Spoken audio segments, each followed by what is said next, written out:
estou muito feliz de estar todo mundo aqui nessa coletiva e a gente abrindo aí o festival. Todo mundo estava conversando sobre o festival, outros festivais. É sempre uma luta ano a ano para a gente colocar de pé os festivais. Então, eu quero muito agradecer a presença de vocês. Então, é um festival que a gente fez com muito carinho, muita batalha, com uma curadoria fantástica, uma homenagem ao Oswaldo Camargo, que é uma honra de ter aceitado essa homenagem. A gente está dando também um prêmio para a Livraria Taverna, que os meninos chegam amanhã. E eu vou pedir para todo mundo apresentar, né? É um festival que a gente idealizou para fazer dentro das livrarias, que a ideia foi super abraçada, e a gente aí, esse ano a gente está com 19 livrarias, muitos autores, 4 lançamentos, a gente tem homenagem, a gente vai ter pessoas que vão querer tocar, fazer show, a gente vai ter muita coisa dentro das livrarias, e eu só quero reforçar isso porque eu acho que a livraria é um lugar onde as pessoas têm que ir.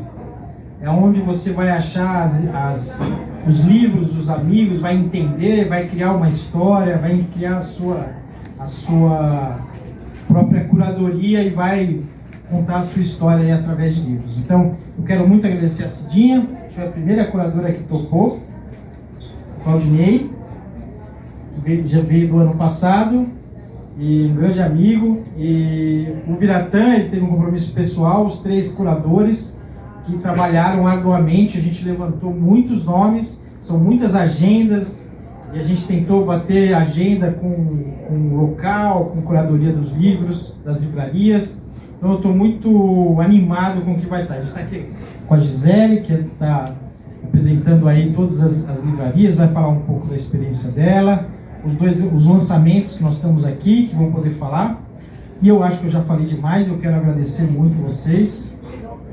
22 autores, a minha assessoria de imprensa está me corrigindo. E eles vão ser muitos. Eu quero muito agradecer ao espaço aqui, né, por ter aberto para a gente, para fazer essa coletiva de imprensa.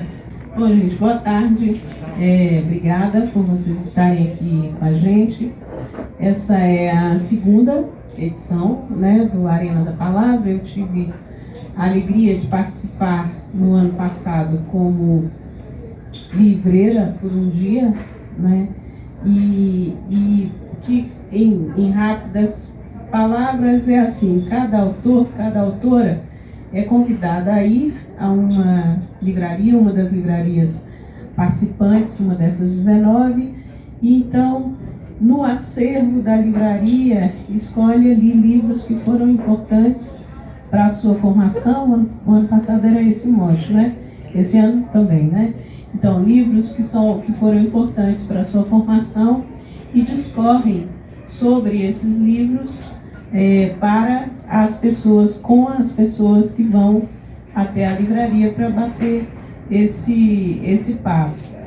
Então, a gente teve o cuidado de, nesse ano, como foi feito no ano passado também, apontar colegas, né, escritoras e escritores que têm uma paixão, além do livro, pela livraria, né, pelo espaço da livraria. Isso foi um dos critérios da gente para sugerir os nomes, né, das pessoas que compuseram esse grupo final de 22 escritoras e escritores. A gente tem pessoas de diversos, ligadas a diversos gêneros literários. Tem gente da poesia, da prosa, dos quadrinhos, tem também dos ensaios, né? Na prosa tem romance, tem conto, tem gente que tem vários livros, tem pessoas que têm que não são tão conhecidas e que são excelentes escritoras, por exemplo, como a Zaine Lima, e já tem outras escritoras muito conhecidas como a Aline Bey, excelentes e muito conhecidas como a Aline Bey.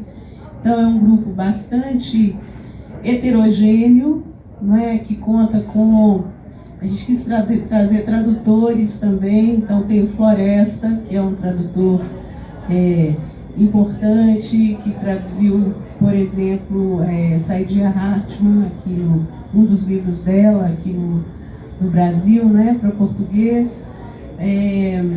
Uma autora que está em franca ascensão, que é a Lília Guerra, né, que publica pela Todavia.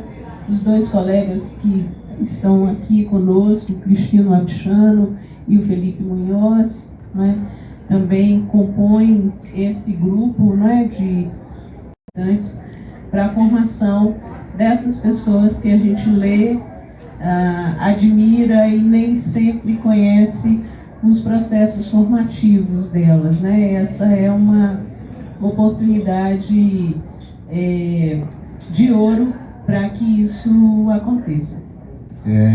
Eu gostaria de fazer, a Cidinha falou muito bem sobre a questão da curadoria, né, do perfil das atividades. Eu gostaria de só de destacar uma outra coisa que eu sempre gosto de destacar com relação à Arena da Palavra. Aliás, desde o primeiro dia, foi num domingo, inclusive, o cara me chamou para trabalhar, foi lá, ainda bem que foi em casa. Mas que é uma coisa muito importante, que é a cidade de São Paulo, né?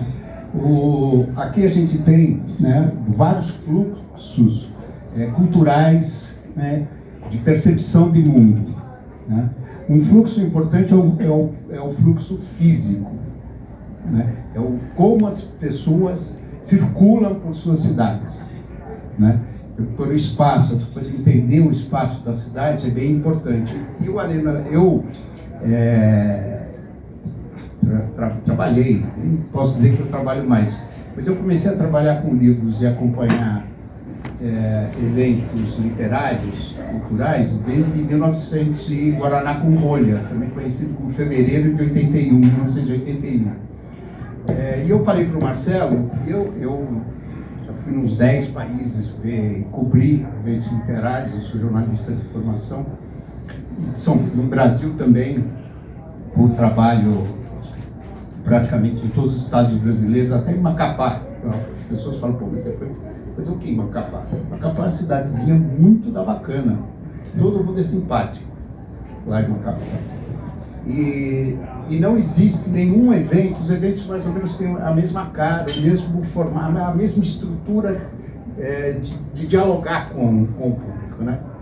E por isso que eu acho esse importante, porque ele é um evento descentralizado. Os eventos normalmente ocorrem alguma coisa, tem uma outra coisa que é chamada ainda de, pejorativamente, de programação paralela, o que é terrível, né?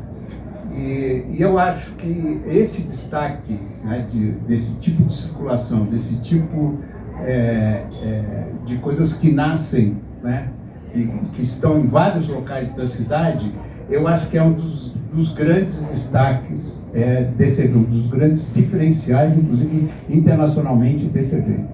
Boa tarde, gente. Primeiro eu quero agradecer, né, a honra de estar aqui com vocês, ser convidada para participar desse evento, é muito bacana. O ano passado foi muito bom para a gente. Dos poucos sebos que estão participando, né, acho que é a gente, o Chama de uma Vela e o Tucumbira.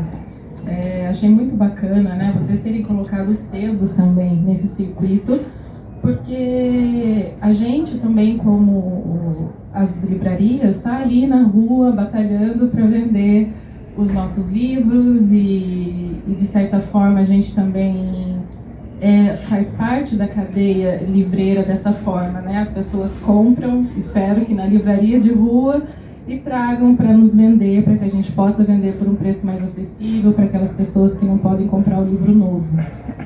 E num tempo como esses, né, que a gente tem lá o terror, que a gente não gosta nem de falar o nome, a Amazon, que começa com A,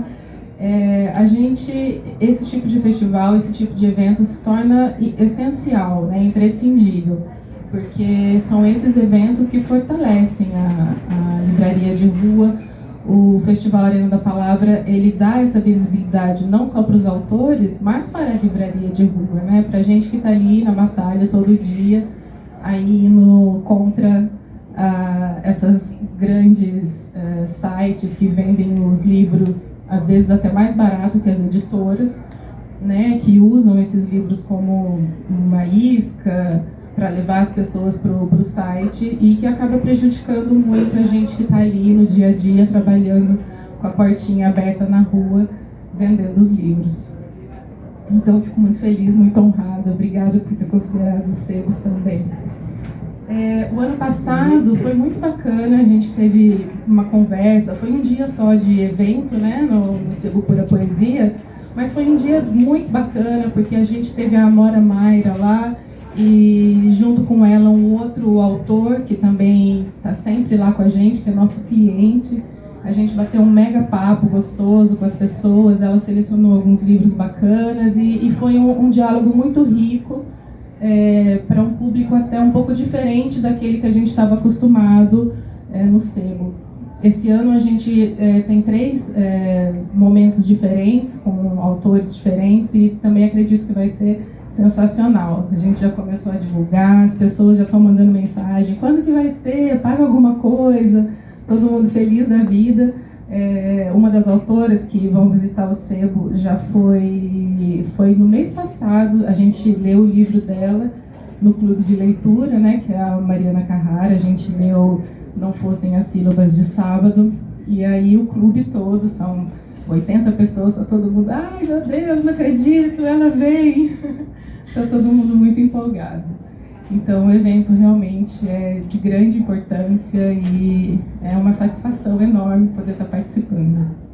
Obrigado, Marcelo. Quero agradecer o convite, Cidinha, Claudinei, agradecer o Biratã também, que não está aqui. É uma alegria participar de um festival diferente, como vocês disseram, e estou super curioso para ver o que eu vou poder escolher ali na Livraria Ponta de Lança no dia 26, a minha participação.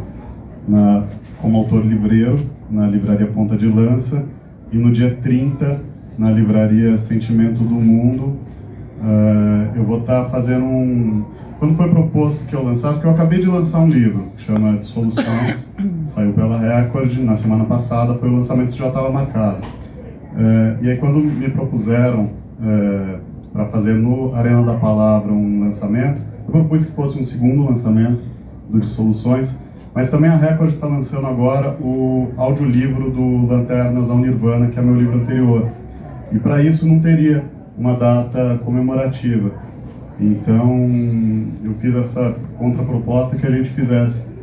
Então uma data para celebrar o audiolivro do Lanternas ao Nirvana, que foi narrado por mim e também pela Carol Rodrigues, que é uma autora que também está participando do Arena da Palavra.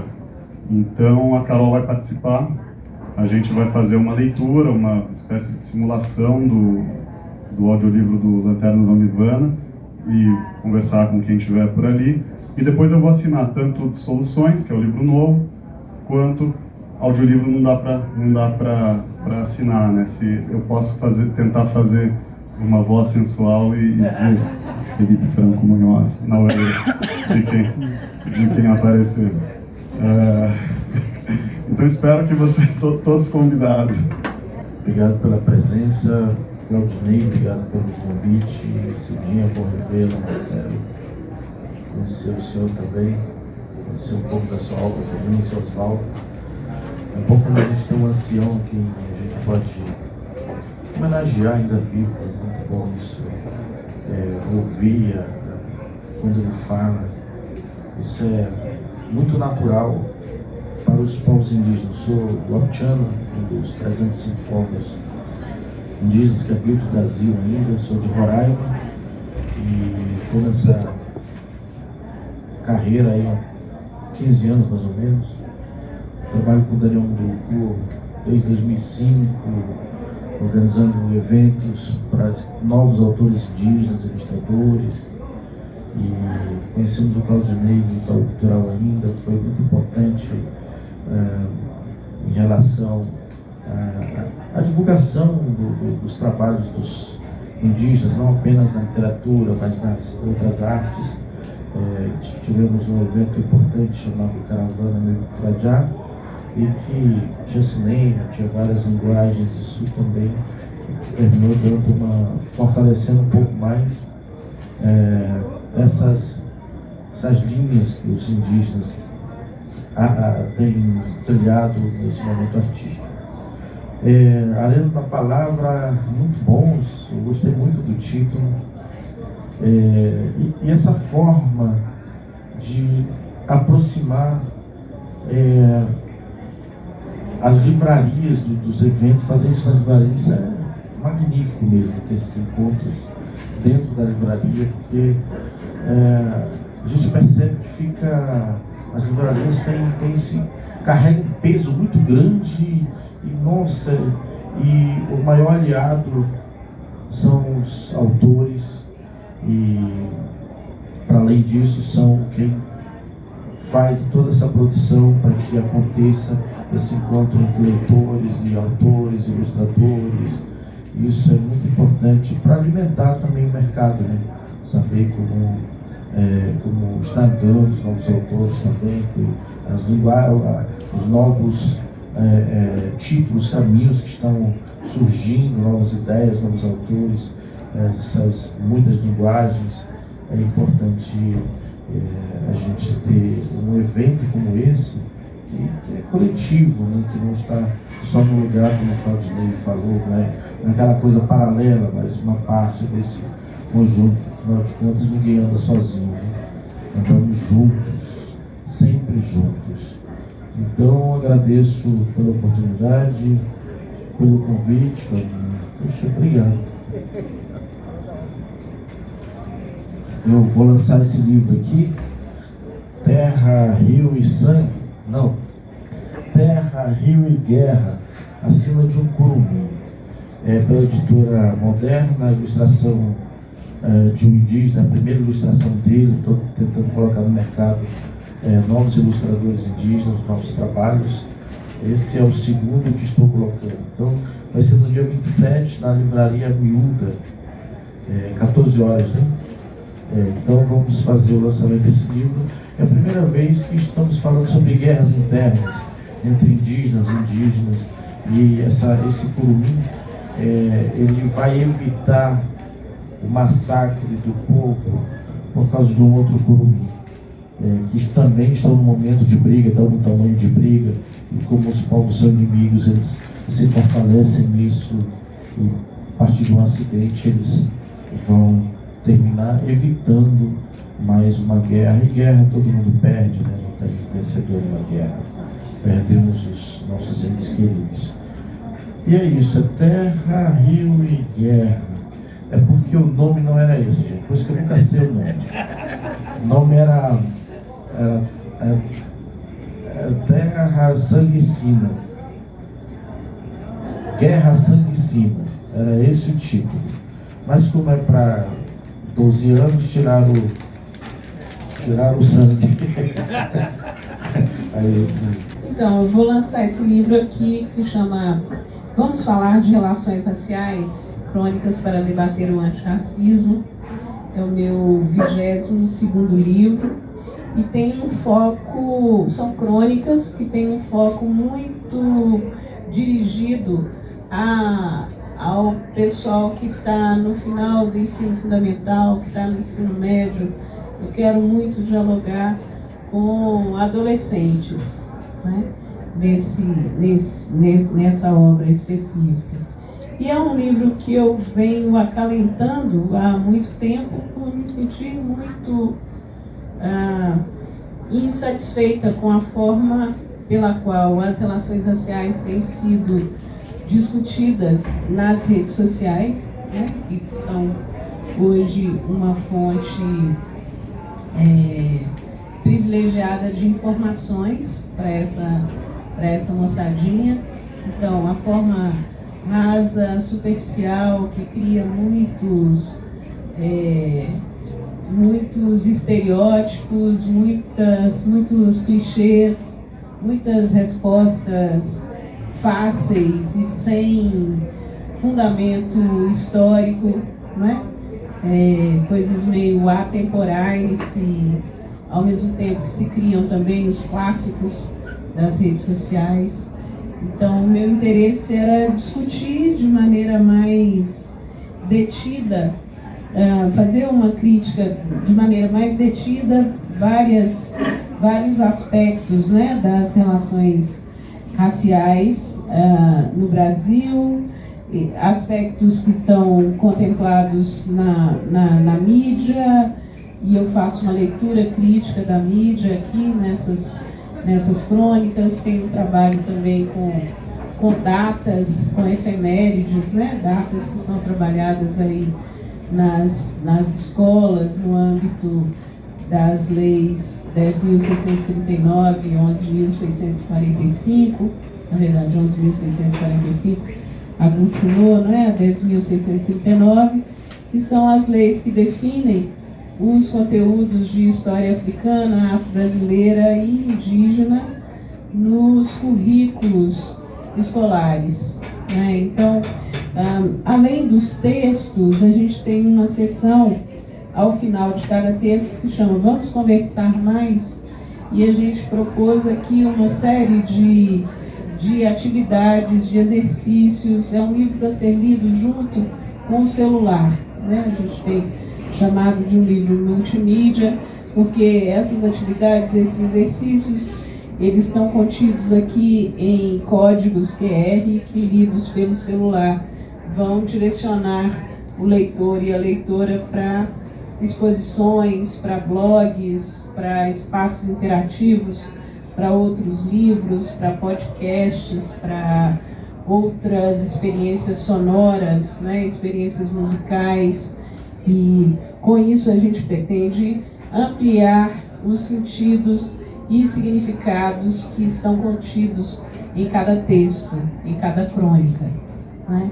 Então, amanhã a gente faz aqui na Megafauna, além da programação do Arena, né, a gente faz aqui amanhã na Megafauna, amanhã à noite, num diálogo com a professora Iracema Santos, que é uma professora da Faculdade de Educação da USP, que tem um trabalho muito detido, muito intenso, no sentido de abrir a universidade para a moçada que está no ensino básico, né? Então ela recebe essas pessoas lá, apresenta a universidade para elas, e é um trabalho muito sério, muito consequente, que é feito também com professoras e professores. Eu tenho uma admiração muito grande pela atuação da professora Iracema Santos, e amanhã ela nos dará a alegria de dialogar conosco sobre esse livro. Sintam-se também convidados.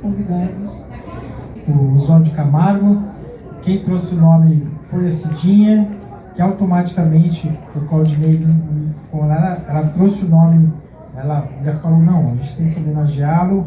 O Biratã, que trabalhou também com o Oswaldo Camargo, também falou, não, é para homenageá-lo mesmo, é um grande nome da literatura.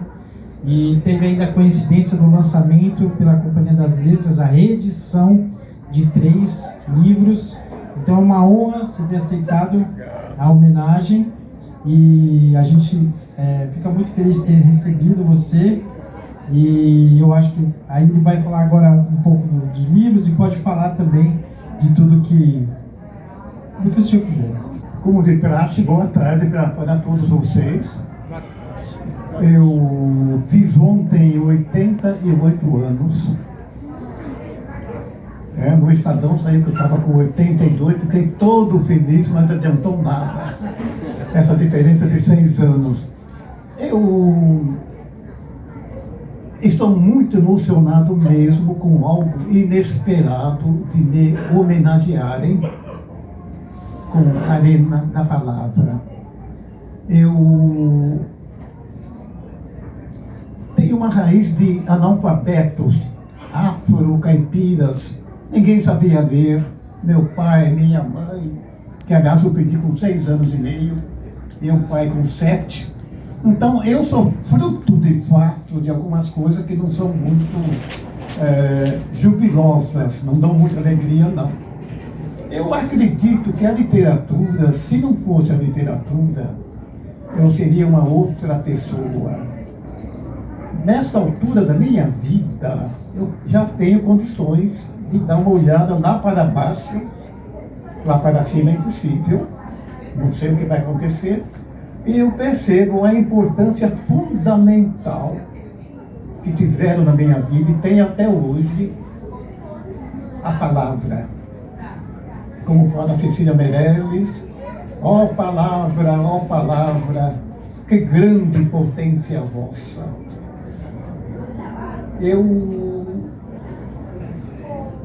escrevi meus primeiros poemas quando fui seminarista em São José do Rio Preto, à imitação de um outro colega chamado Adalto José Martini.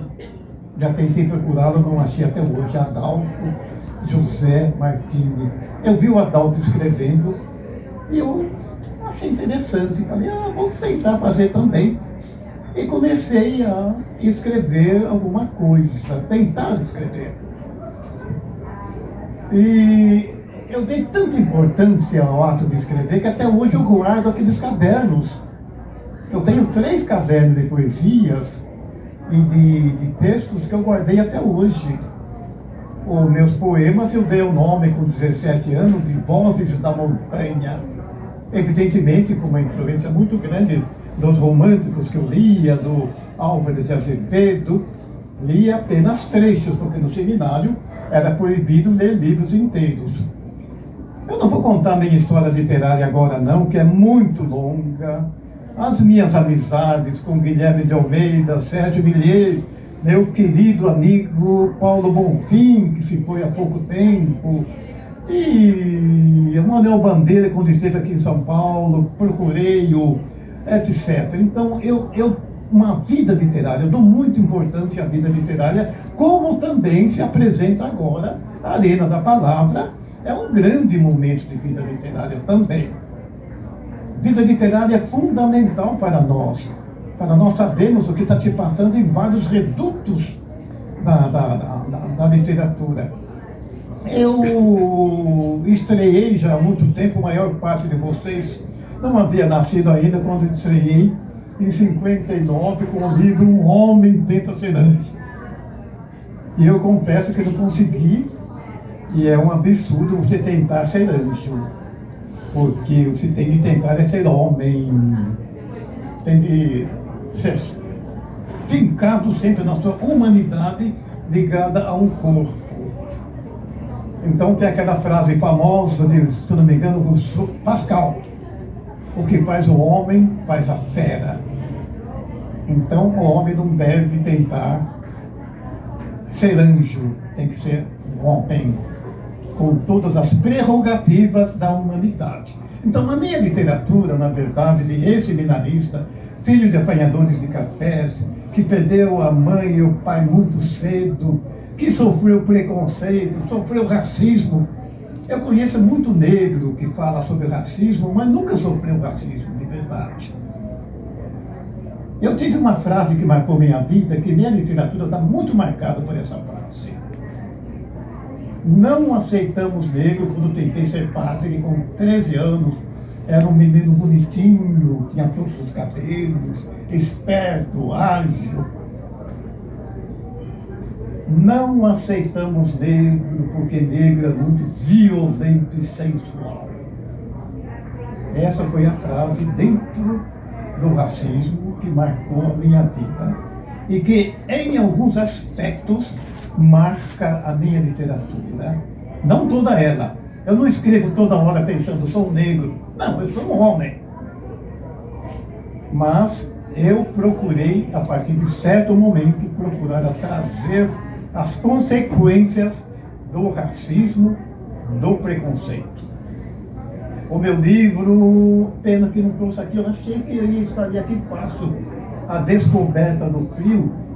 Não sei até se alguém pegasse para mim, ficaria grato. A Descoberta do Frio, o carro do eixo, ou que tiver meu aí, vá. Então, a Descoberta do Frio é exatamente isso, o frio. É o frio. Gente, para saber o que é o preconceito, o racismo, que não deve marcar a minha vida, nem a vida de nenhum negro. Ponha sempre isto. Fundamental é o humano que você traz dentro de si, independentemente de você ser preto, branco, nipônico, não interessa. O que importa é a sua humanidade. Mas desgraçadamente o Brasil caminhou por uma via oposta. Ela tentou negar de qualquer jeito ao negro, pela história da escravidão, até pelo versículo 7º da Bíblia, né?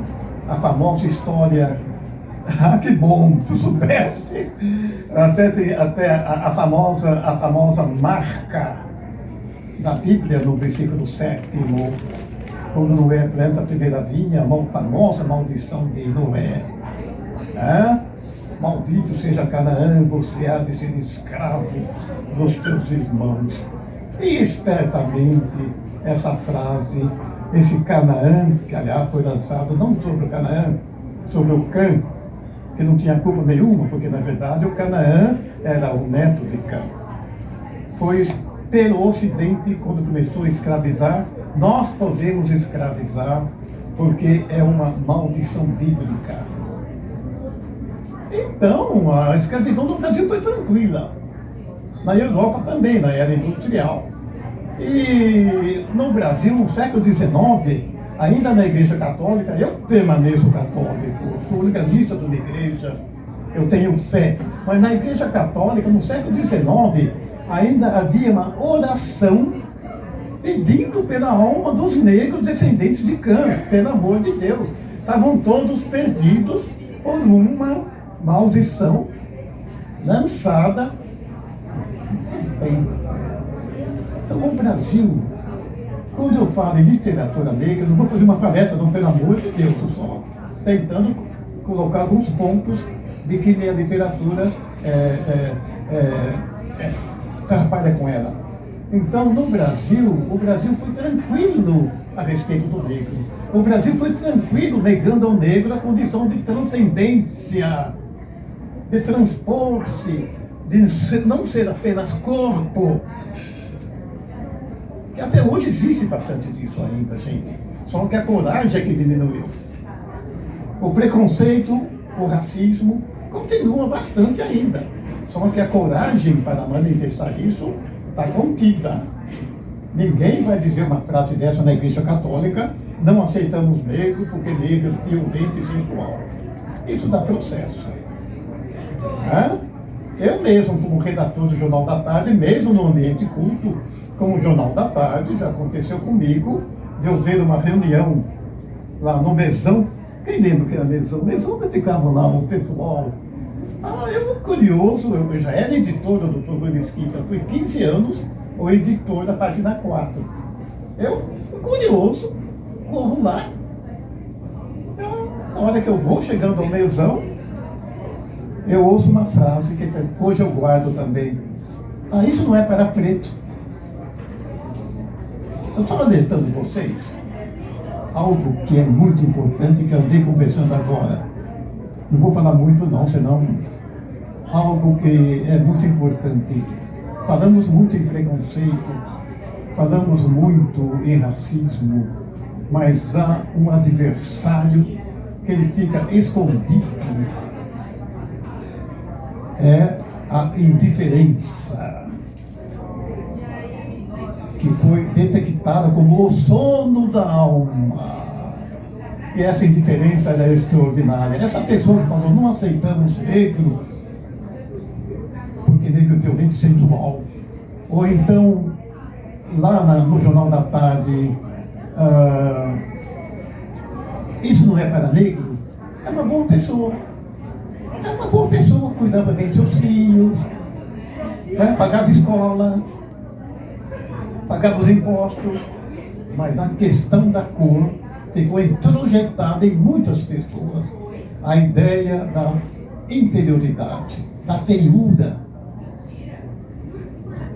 Há pessoas que se descobriram bonitas só depois de muito adulta. Muito negro achava que era feio. O nariz é feio, o cabelo é feio, a pele é feia. Então, muita gente, para se ver à altura do branco, ele teve uma luta muito grande. Alguns cantores passaram por isso, por testemunha deles, etc. Estou falando de pessoas que têm um relativo nível, ou um nível alto. Agora, você imaginou o povão como é que fica diante de tudo isso, sem defesa, sem leitura, sem livraria, sem arena da palavra. Areia, quer dizer, vem do latim, arena, areia, é movediça. Essa palavra arena, atribuída à palavra, dá uma força à areia, ela fica sólida para a cultura. Então, essa homenagem que me presta, não é a Oswaldo de Camargo. Não. Oswaldo de Camargo é apenas fruto também de outras pessoas.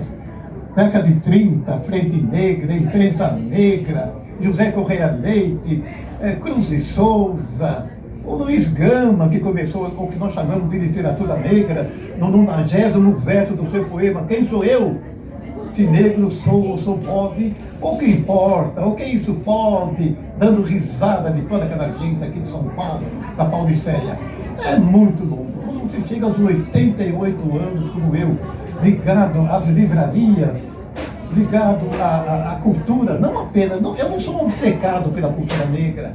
A cultura negra faz parte para mim, porque eu sou automaticamente, por descendência, filho de um afro-caipira, e a minha infância me marcou. A infância é o pai do homem. Então eu vejo essa homenagem como alguma coisa em que eu posso lembrar os que me quiseram, brancos e negros, mas sobretudo o negro, que não tem visibilidade. Então a minha pessoa, a minha cara preta, está dando, mesmo que os que me indicaram não pensaram nisso, uma visibilidade à questão negra inesperada até. Inesperada. Quando Bragança me dá o nome de uma praça, Praça da Poesia Poeta Oswaldo de Camargo, e faz lá, Bragança tinha fama de cidade racista, preconceituosa, e coloca lá uma escultura com a minha pessoa sentada com um livro no colo, Bragança inesperadamente também está trazendo à tona não só Oswaldo de Camargo, todas aquelas pessoas que eram desprezadas, mesmo lá em Bragança, que tem o nome das ruas quase todas de coronéis, etc. Então, eu vejo essa homenagem como algo muito importante, muito importante. Está dando visibilidade ao esforço de um autor que começou a escrever com 16 anos, ingenuamente, os primeiros poemas, quem te diz a natureza, esses campos, essas flores, toda a multidão singela de insetos multicores. Esse foi um dos primeiros poemas que eu escrevi com 16 anos, com a influência da igreja, do catolicismo, de tudo. E depois eu fui renegado quando ia começar a filosofia, não aceitavam negros no seminário do Ipiranga. Gente, isso é que me fez crescer também. Eu tenho de provar que nós negros temos também transcendência, temos beleza, temos o ímpeto daquilo que é belo. Né? Se o mau gosto leva ao crime, a literatura, a beleza literária leva à salvação. Isso eu digo como cristão. A literatura salva, a literatura engrandece. E um caminho como esse, que abriram com a arena da palavra, é um caminho, eu como católico, como cristão digo, é um caminho também para até revelar a beleza da palavra no rumo da santidade. Eu estou com Cecília Meirelles, eu creio na força da palavra.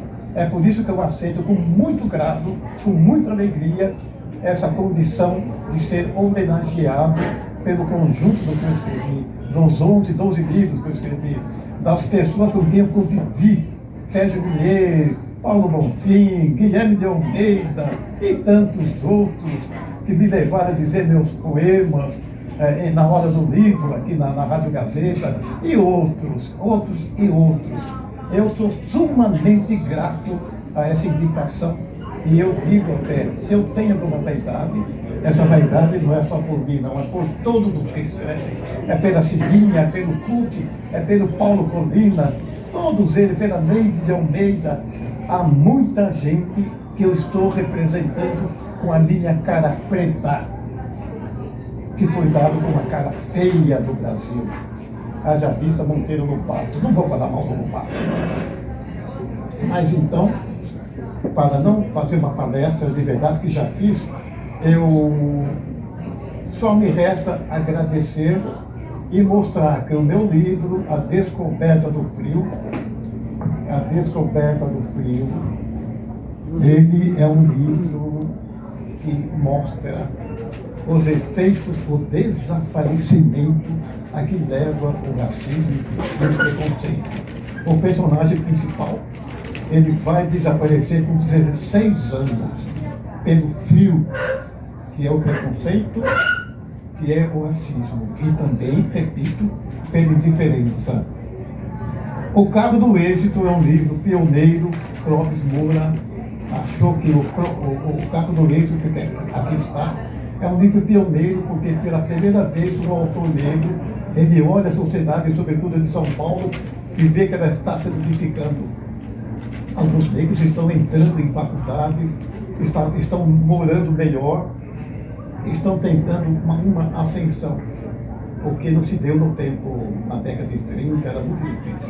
E também, eu sou talvez o único autor que teve um prefácio. Esse livro está dentro dos 30 poemas de um livro brasileiro. Esse livro na íntegra, ele é fundamental para mim, foi fundamental, que tem um prefácio de 20 e tantas páginas do Florestan Fernandes. Então, eu só vou ler, não demora 1 minuto, eu leio um poemazinho que está sendo musicado, meu filho musicou e outras pessoas musicaram, que é uma canção, chama-se Antigamente. Como quem quer cantar, mas não canta. Como quem quer falar, mas se cala. Eu venho fazendo escala no porto de muita mágoa. Antigamente eu morria. Antigamente eu amava.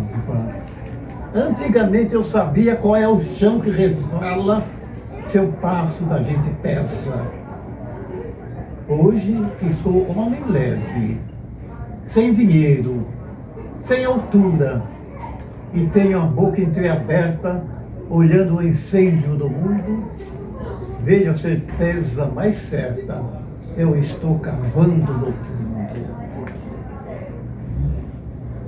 No fundo da ventania, no fundo da tempestade, no fundo de uma metade, no fundo da noite longa, meu bolso profundo abriga o corpo de muita sombra. Como quem quer cantar, mas não canta. Como quem quer falar, mas se cala. Eu venho fazendo escala no ponto de muita mágoa. Tentei viajar-me longe, sem vã bagagem, sem mala. Ficou-me junto do rosto a parede da minha sala.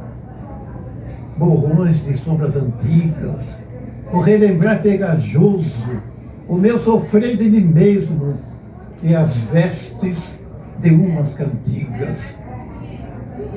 Antigamente eu morria, antigamente eu amava, antigamente eu sabia qual é o chão que resvala se o passo da gente pesa. Hoje que sou homem leve, sem dinheiro, sem altura, e tenho a boca entreaberta, olhando o incêndio do mundo, vejo a certeza mais certa.